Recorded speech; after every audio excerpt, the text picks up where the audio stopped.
Welcome to another amazing episode of Logistics with Purpose. I'm your host, Enrique Alvarez, and today I am delighted to have the host that we have, and also delighted not only because she has to do and deals with football or soccer, the way it's known here in the US, but also because I'm co-hosting with Nuria. Nuria, how are you doing?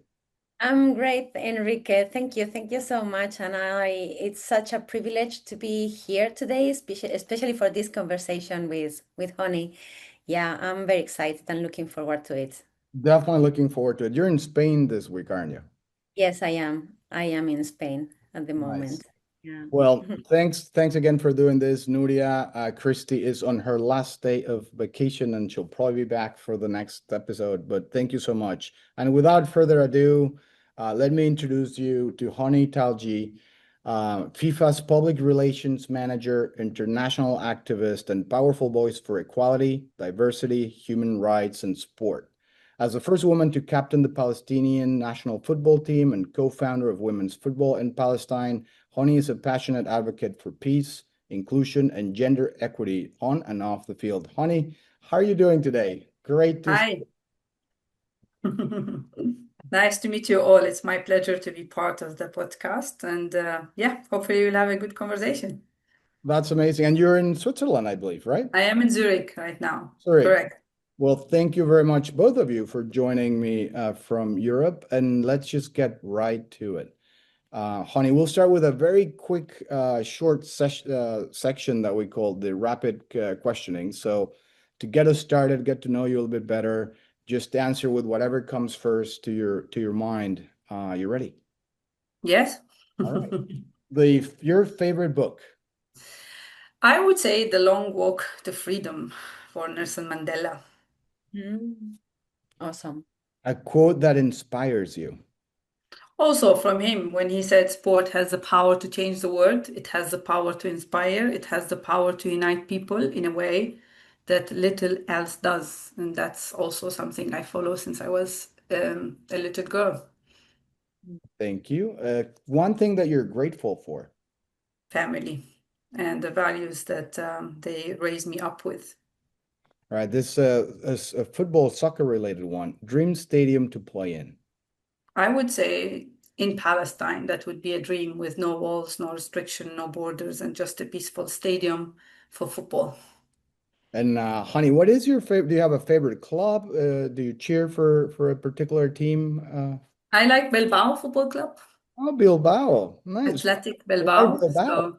And I'm also one of their ambassadors. I connect with the values that they have and the concept that they stand for, that, they only have players from the region, from the city. They don't buy players. They encourage internal talent and potentials internally. And, the Basque concept as well, and the fight for freedom, justice, and all of that. So I connect with clubs that has the same values that I stand up for. So yeah, of course, I like many other clubs around the world, but And it's a good team too. They have yeah, they and have they good always football. maintain to be Good football. in the champions. They maintain to be in the Liga on high level, regardless of not buying those big players from all around the world, and just with their own players. So yeah, Well, thank you very much for all your answers and getting to know you a little bit better.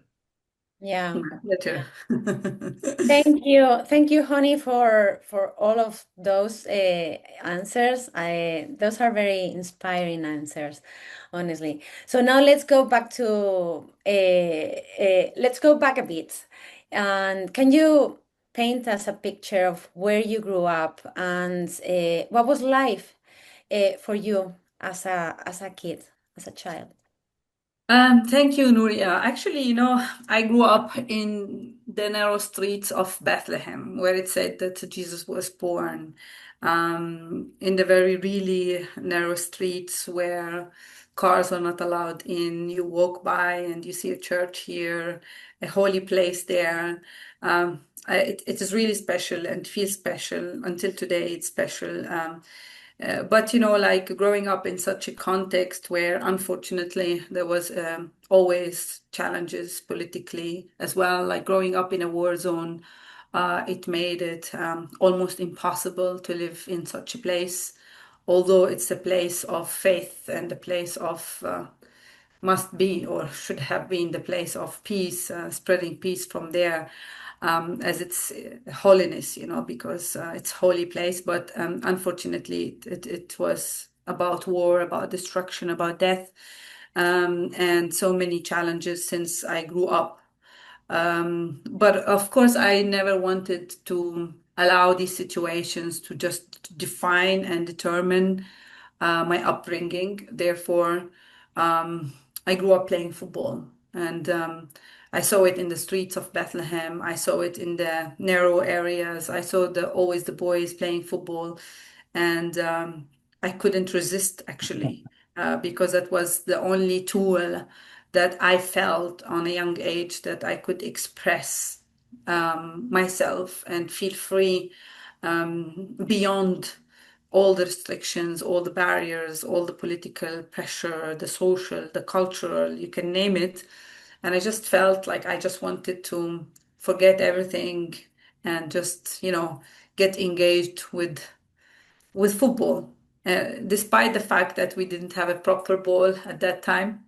And despite the fact that we had nothing, we were just playing on concrete asphalt streets. But it gave me everything that I was looking for, the happiness that I built up on to continue my life and to start think of dreaming where dreaming was almost even impossible, because there's no chance to dream in such a context. You just live every day for a day to know that tomorrow might never come. So I would say that's the childhood that I grew up in, knowing that I wish that I grew up somewhere else, for example. And sometimes if you reflect back and you say, why I had to go through all of this, why a child cannot just grow in a safe place with equality, justice, and freedom, why we have to go through all of that. And you start asking all these questions, seeing also people or children how they live somewhere else, and that where all things grow in me, that I want to change something.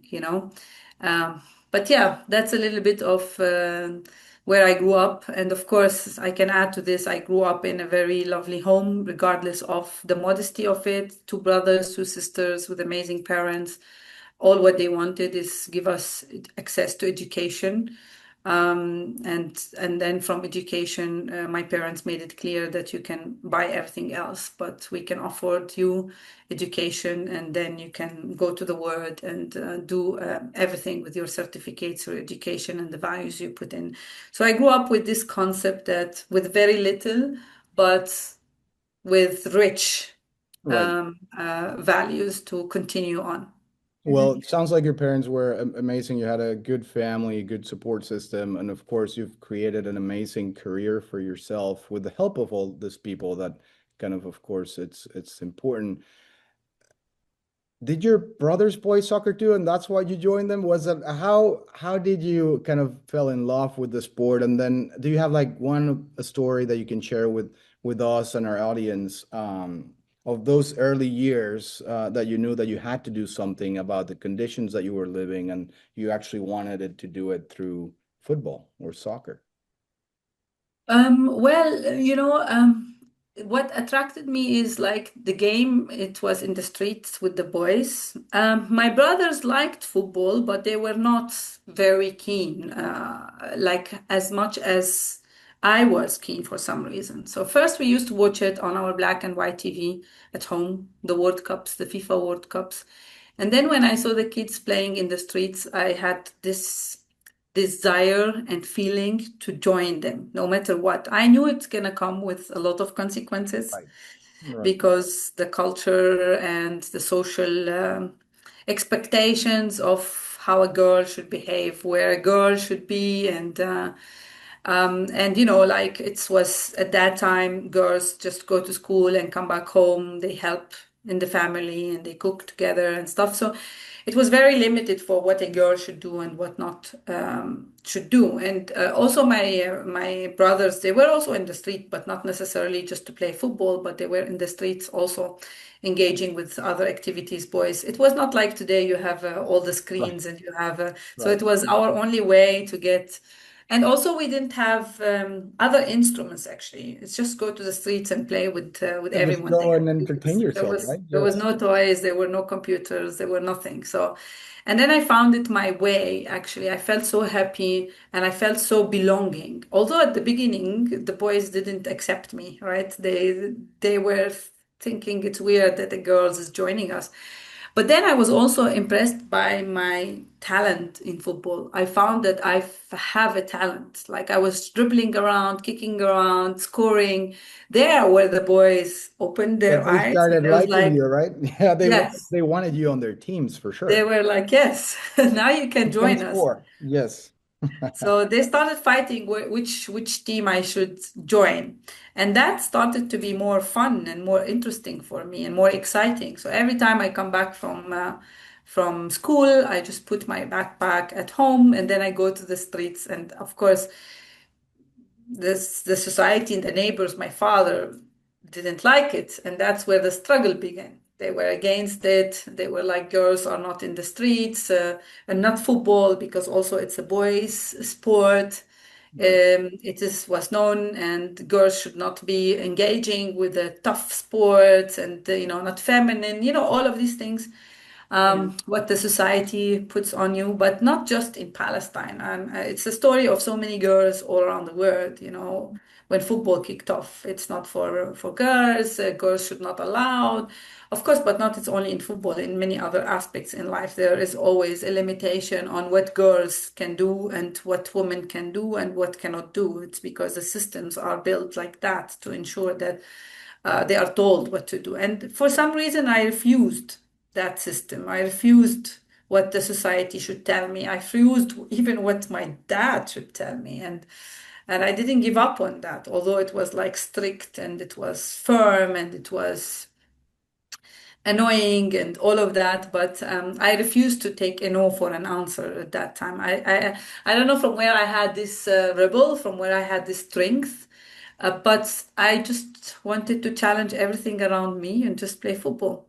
And And And that's I there, guess, something, well, that's something that fueled you and probably has fueled your entire career. And I think thanks to that struggle and that inequality that you saw back then, you kind of became the person and the advocate for the sport and for equality around the world that you are now. But Nuria, go ahead. yeah. I know you have a question that Yeah, no, I was will gonna say that take us to the next for level me, in Honey's yeah, career.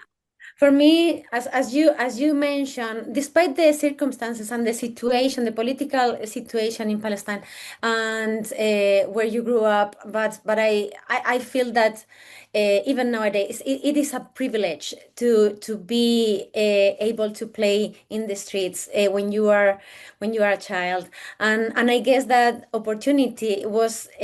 Well, considering the geopolitical issues in your country, it was the way for you to connect with that inner freedom, right? And well, I just I feel you, and I wanted to also ask you, but well, going further when you are well, leading and helping create the Palestinian women's national football team, uh, well, that's groundbreaking. So how did that experience shape the way you lead today? I believe it all started with a dream, and that's also something that sometimes we forget to, despite of all our context and our adversaries, we forget to dare to dream, because everything around you can tell you there's no chance to dream or it's impossible. But I dared to dream, and I one day wanted to see myself excelling through this beautiful game that unites all of us. So it started to become to me this football game about freedom, about identity, about equality, about bringing people together, about hope. and opportunities in the midst of all the destruction and the death. I wanted to find a reason to celebrate life. I wanted to find a reason to embrace hope. And I wanted to find a reason to create opportunities in a context where it was almost impossible to create any of those. And then I had a dream that one day I want to work and excel in football, and one day maybe work at FIFA, actually. But everyone around me laughed, right? Everyone thought I'm crazy. Everyone thought that let her, when she becomes 15, 16, she will think about the husband and marry and finish, hasta la vista. But little did they know, when I became 15 and 16, there where I started to realize it's not just about the game. It's about everything that holds. It's about the billions of people around the world that love football. It's about what it stands for. It's about how I use football as a vehicle to change my context, to gain identity, and to fight for freedom and women empowerment and justice and all. And I believe that it started to become my weapon, my tool, my instrument to fight against all these prejudice, regardless, political, social, cultural, whatever. It was my instrument to rebel, like to stand up and have a voice and fight for others and fight for inclusion, fight to be seen, fight to be heard, and all of that. And there where I started to think that we need a women's national football team.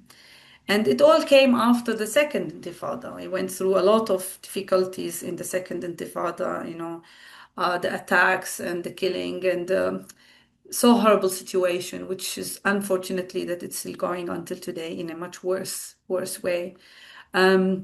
There where our life stopped completely as well, and we thought that it's impossible. All the things that I have thought of, it's not going to happen. But then there, when I joined Bethlehem University, I saw the advertisement of in the wall somewhere next to the cafeteria for girls who are interested to play football, just come to the sports department. Then I went running. That's where I felt this is the glimpse of hope that I was looking for after all what happened in 2002, 2003 with the second intifada. Because I was so aware of what's going on, I was 16, 17. And there where I wanted to find this glimpse of hope that I missed or I lost for a while because of the incidents and the situation. Then I went running to the sports department. Then I met the sports teacher there, and she said, she laughed at me. She said, this was a long time ago, and the ink has disappeared. You don't see Oh. it? Oh. Then I said, let's start from now. But she said, what? We don't have anything. We don't have nothing. We have no girls. We have no team. I said, we can start today. And then she said, okay, you know what? Let me get our coach for men to see what you talk about. Then the coach came, and he is a tall guy with a long beard. And when I looked at him, I was like, maybe he will never accept a girl playing football. But then he said, okay, here you have the ball. Then he gave me the ball, and then I was kicking and dribbling and shooting. And then I shot the ball, and it went to the siege, and it broke, it bombed. And exploded actually. And then he said, okay, from today we can start a women's football team. Well, she immediately became a supporter then, Yes. which is critical to the whole story. If you didn't have that initial support, yeah, things would have been a lot different. No, sure. I'm so grateful because he became supporter, and the sports director at the university, she became supporter too. And the Bethlehem University hosted us. So Wow. we had a safe place, I would say, because it started in Bethlehem University. And Bethlehem University is a university that it is well respected and with great reputation and secure and all of that. So we had the space to start thinking about now inviting other girls to come to football. And that was Well, another that challenge must too. have been interesting, right? I mean, finding out that you were not the only girl playing the sport. Yes. How did that happen? How did you started looking for other girls, other women that actually played the sport? That must have been somewhat challenging, given everything that you explained before. Absolutely, it was challenging because the girls themselves, they didn't accept it. They were like, "Oh, what? No, football and for girls, we are not taught this way." And like we don't want to become masculine. That's the mentality. Yeah. We don't want to lose the feminine side of us. And become tough and become. And I was like, no, football is like any kind of other sports. You play basketball, you play volleyball, you play swimming, whatever you do in sports is the same. Instead of using the hands in basketball, you use the feet. And I was telling them, look at me, I love football. I played all my childhood, and I still keep my feminine side, whatever. And it's not just about the look in the end, like you can be whatever you want, whoever you want, and nobody should judge you, no matter how much you look, feminine, masculine, that's not our issue. So I started at that age trying also to tell them that it doesn't matter. If you are happy with yourself, you embrace it, be who you are. And football, it only adds value to everything you have, and it will open many opportunities for you. And it started opening so many doors for us. So we tried to get all these girls from basketball, from volleyball, and then we started with 4 or 5 girls in indoor and playing in indoor, a small hall in the university that it's not fit for women's for soccer actually. But and then we started inviting the boys to play against them because we have no teams to play against. We started to play on asphalts as well outside when it's summer, and there where the media started to be interested in our story, and then they started writing about us, and we started doing interviews. We started talking about the power of football in uniting us. And there were other girls and parents heard about our story from Jericho, from Jerusalem, from Ramallah, from Hebron, even from places where you think that a girls are not allowed to walk in the street, like remote areas, refugee camps, villages. And we managed to reach to those girls and tell them about the amazing power of football in giving them identity and opportunities, not only in Palestine, but to travel to the outside world. And it worked step by step, trying to convince the girls, the society, the community. Then we reached out to the federation.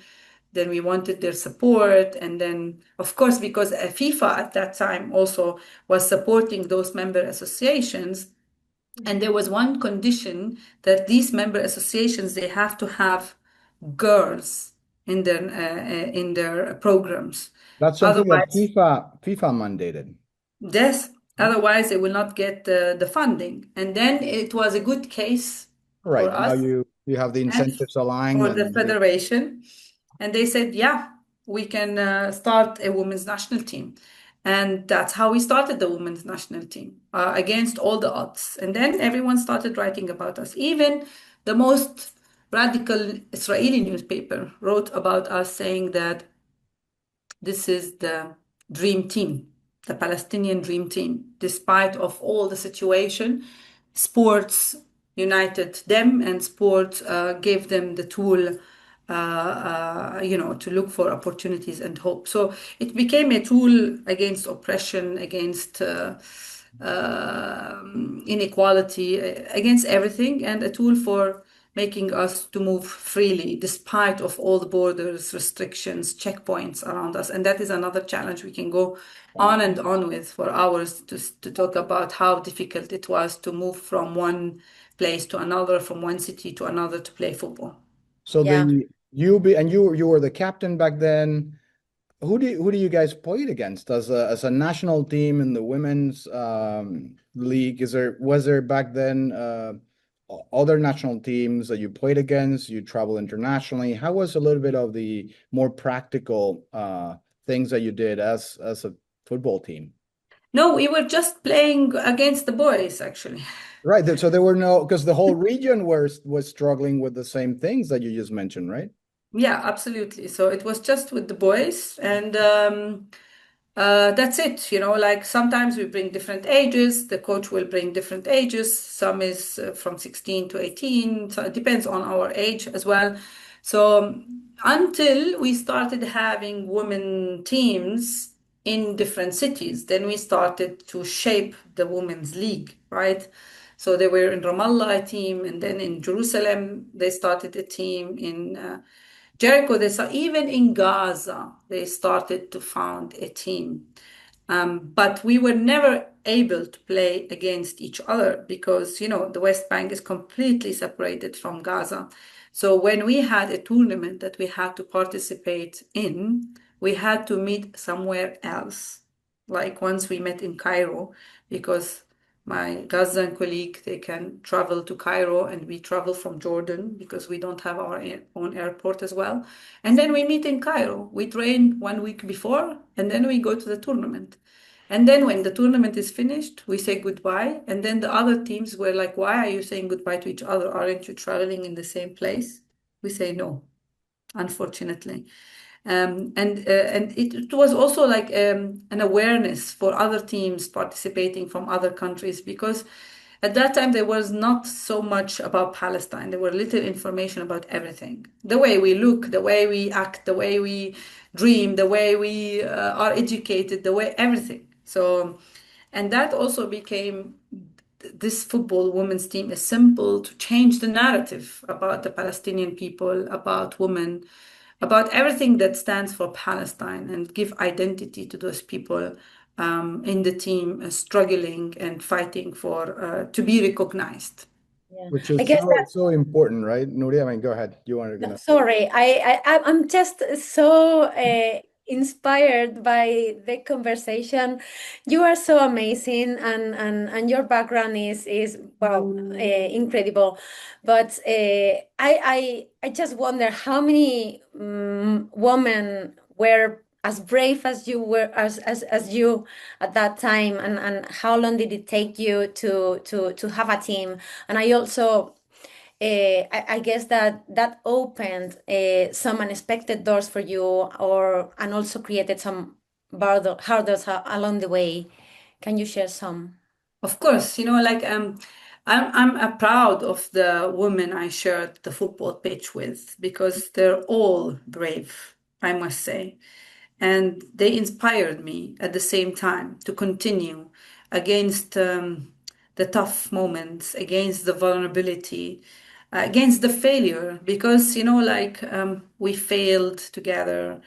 We faced challenges together. We cried together. It doesn't matter. We were Muslims, Christians from all sides of walks of society.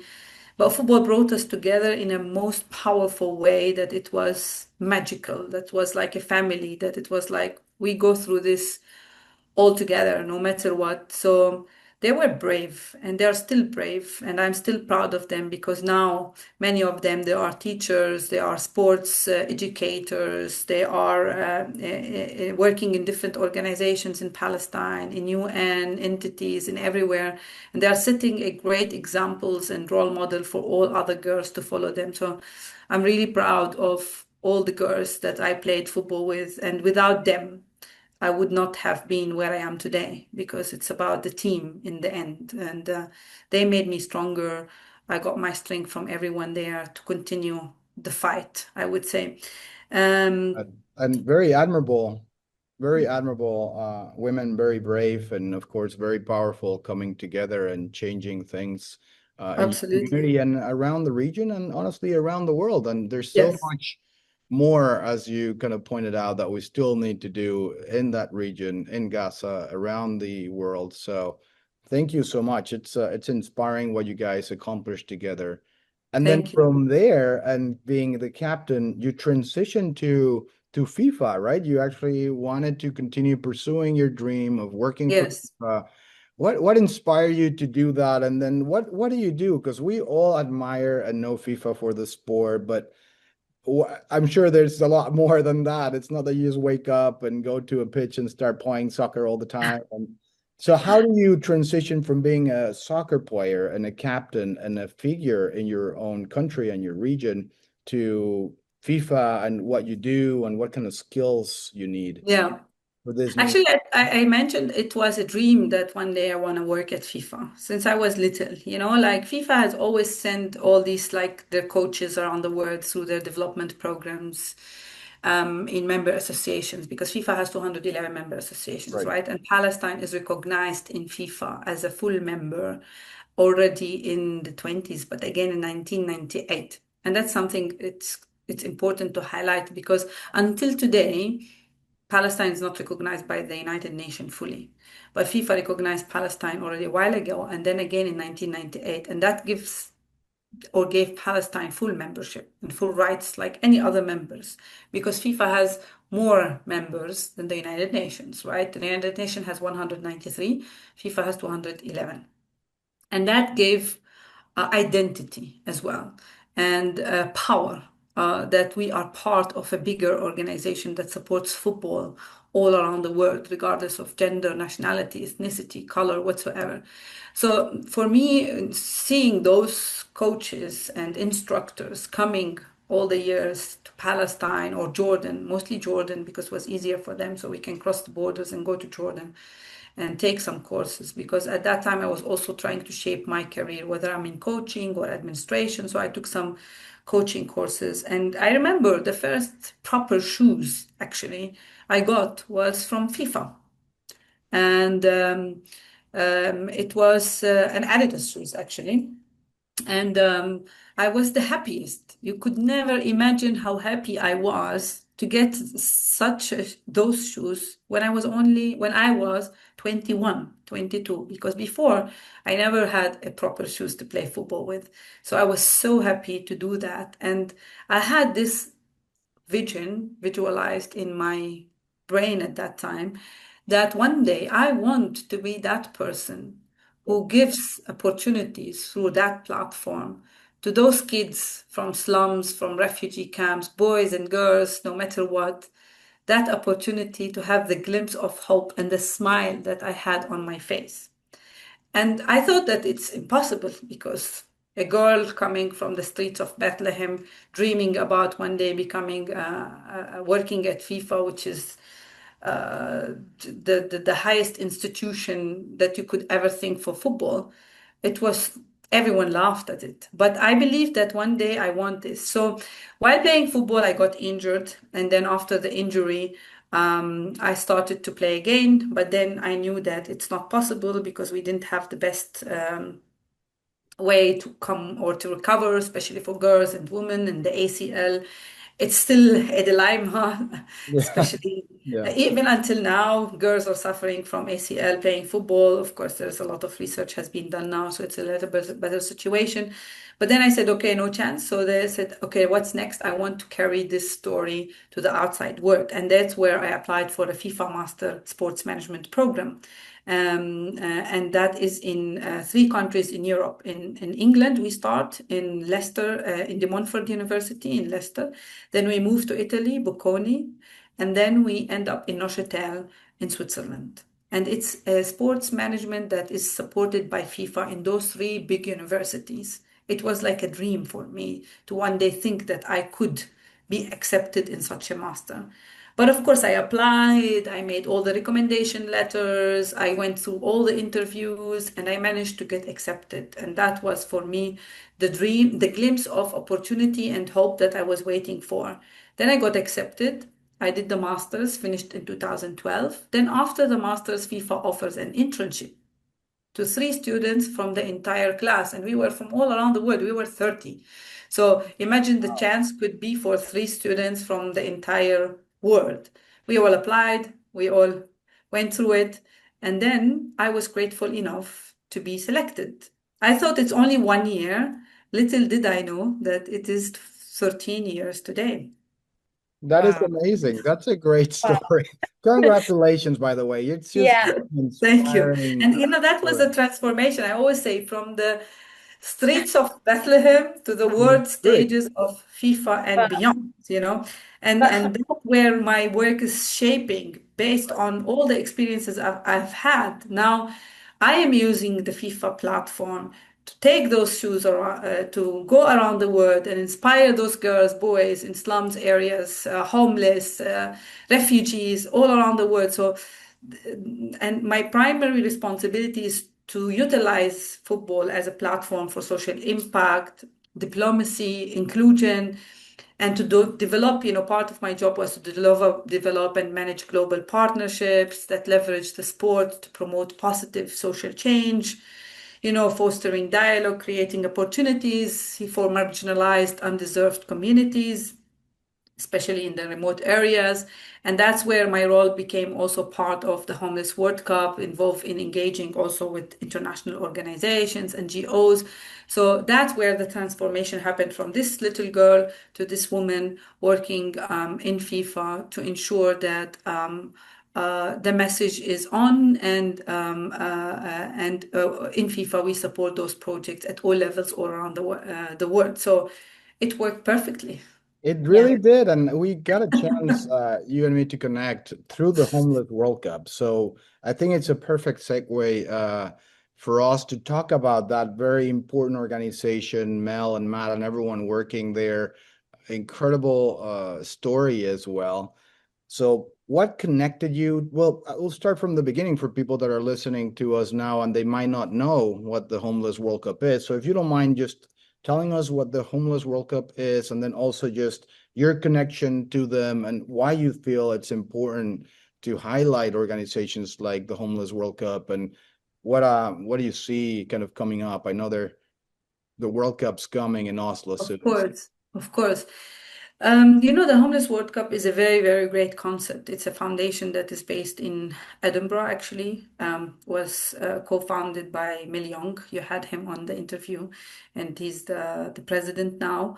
And the value that the Homeless World Cup stands for, it's similar to my values. It's about inclusion. It's about bringing people together. It's about giving opportunities and dignity to those who are in most need. And of course, it's football because football unites everyone, regardless where do you come from, your background, nationality, ethnicity. It brings you on one pitch, and all what you need is a ball. And sometimes in the past, you Right. could make it from newspapers whatsoever. So it's the game for everyone. The rich, the poor, the disadvantaged, everyone can kick around with football. And the concept of this resonated too much with my values, what I stand for. Yes, I was not growing up as a homeless, I would say, but I grew up as a stateless person, as a person who have been always in challenges about the identity and the recognition. Of course, there are some similarities as well. When homeless people, they look for their identity and they look for their dignity. And sometimes, unfortunately, it ends them in the streets. We have more than 100 million homeless around the world. And it's sad because sometimes it's traumas, it's backgrounds, it's things that they are beyond their control. And that's why also we cannot judge the homeless, because many times it's beyond their control. Nobody wants to be in the streets without any opportunities, without any goals, without any ambitions. And when I was speaking in one of the conferences, I remember in 2013, Mil was also on the same conference. We met each other. I heard his story. That was where the first time I got introduced to it. And he heard my participation as well. And then afterwards, he reached out and we talked, and he said, I have this initiative. I would like you to become one of our ambassadors. And of course, I immediately said yes, because for me, it was the values that I stand for. It was the voice of the voiceless. I wanted to be the voice of the voiceless. Because I remember when I was a little girl, I wanted that opportunity and that door to open so that I can excel. Because I believe that a lot have talents, potentials, intelligence, but all what they miss is the opportunity. And the Homeless World Cup gave this opportunity for hundreds of men, women, boys, and girls from all around the world, put them in a one structure, which is the Homeless World Cup, 64 teams from all around the world coming together in each year in a different country to play football. How amazing is that? So, and for me, ever since I was deeply committed to the Homeless World Cup. I try to be in all their tournaments and the World Cups they play. I engage with their programs until FIFA became a supporter, I would say, which was Just last recently, year. right? Yes, last year Yes, was a big announcement. which was last year and biggest big announcement. And I was so happy about that because now I can merge my social contribution with my career. And it was brilliant. I was so happy for that moment personally, me, and of course, happy for Mill and the institution, the foundation, and happy for all those homeless who seeing FIFA logo everywhere on the football pitch, seeing that it's football unites the world, engaging with the FIFA president with a video message and his support to the homeless World Cup because he resonated also deeply with that and he wanted to support deeply the cause because of the belief of football unites the world and the power it has to bring people together. I felt so happy actually. And I felt also like all those years that Right. I was together with the homeless, now it's paying back as well because my work is also supporting it at all levels. So yeah, this is like a little bit how it started with me in 2013 and becoming an ambassador, and now it's also with FIFA supporting it. Yes, last year we were in Korea, in Seoul, for the first time ever. FIFA was there. Supporting the Homeless World Cup with different aspects. And hopefully this will continue. Now we have in Oslo in August, actually this end of this month, and I'm really excited about it to see where we can go with the FIFA support and changing more lives, giving more opportunities, building hope, and giving dignity to those people who are looking for it. Because I feel like on the pitch, you forget everything. On the pitch, it's all the dignity that you gain in the world is there. No matter what is your social circumstances or whatever, there you are free from walls, from restrictions, from barriers, from judgments, from people. We are all equal on the pitch. And that's what I love to see every time I go to the Homeless World Cup. That's amazing. Well said. And I know, Nuria, you have a lot of questions. Yeah. We'll put all the links to the Homeless World Cup in this Yeah. interview, and of course, you'll be hearing about the Homeless World Cup from us and a lot of other sources. Don't miss out. It's a really good experience. Oslo this year, every year, and as Honey was saying, we're really happy that I got a chance to meet Mel and Matt and everyone else, and Yeah. we'll send them a shout out from here and keep doing the amazing job that you're doing. Nuria, And go they are ahead. amazing, actually. They're really amazing. Yesterday I had a call with Matteo. He's like the passion that he has. You And wanted to be on this yeah, interview too. So Matt, you're here at heart, if not in Yes. person. But Yes. He. amazing. And it's amazing team. They stand up for passion. And that's when you don't take your job as a job. Like it's a life. Because it's passion. You do everything because you love to do it, not because you're told.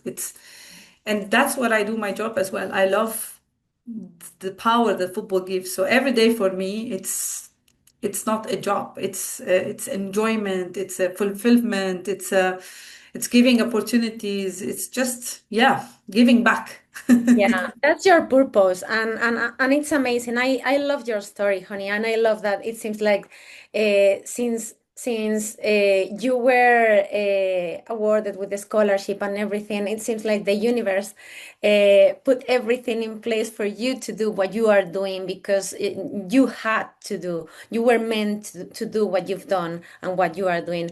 But Yeah. anyway, I wanted to tell you, well, you've broken through lots of barriers, and well, I guess that you have had lots of challenges. And I'm curious about how have you stayed grounded into your convictions when your purpose was tested or challenged? I stayed grounded because I had a focus, like I knew that nothing is going to be easy at all. And I faced it, I always say it's like the world we live in or our lives is like a football match. 90 minutes, you go through hell, you go through good moments, you go through injuries, you go through losing, you go through winning. You go through insult and assault, abuse and not abuse. This happens in football in 90 minutes. And the good things also happen. People cheer for you, people boo you, people cry for you, people be happy for you. So life is like that. And every time I face a difficulty or I go life with its circumstances put me down or I feel like I want to give up because it's not easy, like it's important also to highlight you fail a lot sometimes, and failure is part of the process because if you don't fail you don't learn, and each time I failed I became stronger. It took time, but it made me who I am today. So if you ask me, do you regret anything that happened to your life? I would say nothing, because everything I have been through, it made me and shaped me to who I am today. Yes, maybe it was not fair. Yes, it was challenging. Yes, I wished that it could have been different. Yes, I cried. Yes, I was vulnerable. Yes, I felt all the doors are closed for me. Yes, I felt sad why the world is acting like that. It's failing us, failing humanity, failing everything. But then I had just one focus and one choice. It's either I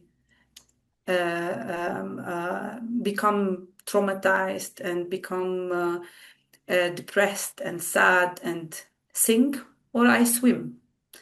And for me, like swimming was my only way, even it was against all the waves, because I wanted to save myself. And I was thinking, if I cannot save myself, I cannot save the people around me and all the girls that they need support and help all around the world, even my family, everyone that I love and care about. I needed to be strong and focus on the goal, on the medal, and just, think straightforward that regardless what happens, I need to stand up and build it up again and move forward and focus on the good things. And football was my way always to focus on that, because the essence of football, it's very unique. It managed to change my life, and I know it by real, and I know that it will change and it can change the lives of so many people around the world. And that's how I kept my purpose focused.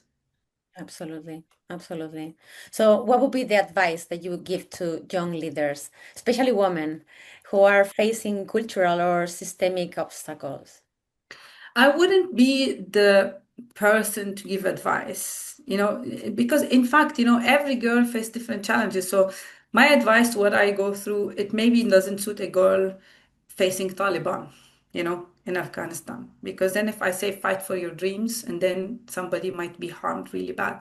It depends on the context. But I would say in general that it's important always to have no limitation and never think that your background can limit you, because it can give you the greatest strength. Like come where you grew up, where you come from. It's a strength for everyone. And for me, this is to stay grounded. It's very important, and believe in yourself, your experiences, unique voice. Important to have a voice, no matter what anyone will tell you. And it's important to have this voice so that can it let you to fight for your dreams. And remember always, you are more than what other expect from you. Because everyone try to put limitation, put you into boxes, and never let this take you away from the way. Because it's important to know that you are more, much more, what than other expect from you, and you are what you decide to be. This is, I believe in it because I experience it. You are what you decide to be. So be open, be curious, and above all, important to stay who you are. authentic and rooted and grounded, because this will take you no matter what. It might take so much time and years, but it will take you. So keep it up, believe in it. And I don't want to say work hard, because every girl, every woman, they know what they want and they work hard regardless, because women save themselves. Nobody saved them around the world.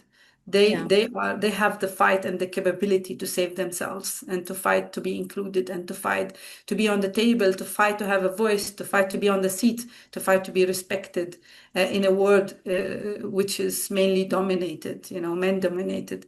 So keep it up. We need more women. We need more strong girls to change the world. Awesome. I love that. And it resonates a lot because recently I've been doing a coaching session and exactly what you said. They mentioned at some point that we become what we tell ourselves. So we become what we say we are. So that resonates a lot. So thank you for sharing. It's amazing what you are doing. I love Thank it. you, Nuria. Thank you. I appreciate that. Thank Nuria, you. I think you two, there's no better way of ending this interview with those powerful words. I just want to say, Honey, thank you so much for being here. And Nuria, just be my guest and just finish this episode because it feels like you two should definitely do that. And we're here to support equality and equity and women's rights. And there's still a lot to do. So And I must say also here, we need those men like you, Enrique, who believe also in women. It doesn't just take one gender to change the whole systems. It takes everybody included, men, women, everyone, because we need strong feminist men to open the doors for women as well, because until today they are still the one in positions in leadership to open the door. And there are many great examples of men who gave the opportunities for women to be where they are today. And we must not forget that. It's important to talk about equity in that direction, that we still need more men like Mel, like you, like many others, to open the doors for other girls and to give opportunities. I mean, if we want to see also the development of women's football and what has happened since ever, we see that leadership took charge. Like in FIFA, for example, until 2019, the FIFA Women's World Cup has always been a loss for FIFA. But since 2023, when the leadership of FIFA, the FIFA president pushed broadcasters, sponsors, it's the time for change and look at women's football not as a charity, but as a product, as a brand. Things changed. And then we have seen more than 1 billion invested in women's football around the world, 211 member association. Now the expectations are too high for 27 for the Women's World Cup in Brazil. So we needed those men and in the leadership positions to push forward to ensure that opportunities are for everyone. Of course, I hope one day that the women also will be in those positions to take decisions on behalf of women. And we are on the right track, as we say, inshallah. I think I would love to see you be the president of FIFA, Honey. I think you'll forget about us. But no, I'm sure if that's something that you it's in your plans to achieve, that would be a dream come true to me. And to a lot of men in my I don't say. looking looking into a woman as president of FIFA. That would be the day. So thank you so much. Nuria, go ahead. Just close us out. No, This has been fantastic. I just wanted to ask you, well, for those who would love to keep following your work or get in touch, what's the best way to connect with you? I'm active on Instagram actually. So just share my name, Honey Thaljieh, on Instagram, and everyone can find me there. LinkedIn as well. So yeah, please don't We hesitate. will we will share your Instagram and your Yes, in on the podcast as well. No worries. Thank my you pleasure. so Thanks to much. you, and hopefully to see you. Will you come to Oslo? Well, Maybe Nuria. I don't think I'll be able to do it this year, but Nuria's a lot closer, so we'll talk about maybe Nuria meeting I with. might be there, so let's see. Okay. So Let's hope to see you there, huh? Well, hopefully. I love to meet you one day anyway. Thank you. Sure, Thank you so sure. much. Thank you so much for your time, for your patience, for everything. I really appreciate that. Thank you. Go ahead, Take care. Nuria. Close. Bye. Well, thank you so much for your time, for your energy, and for that powerful story and voice. And thank you to everyone for listening. And until next time, keep living with purpose.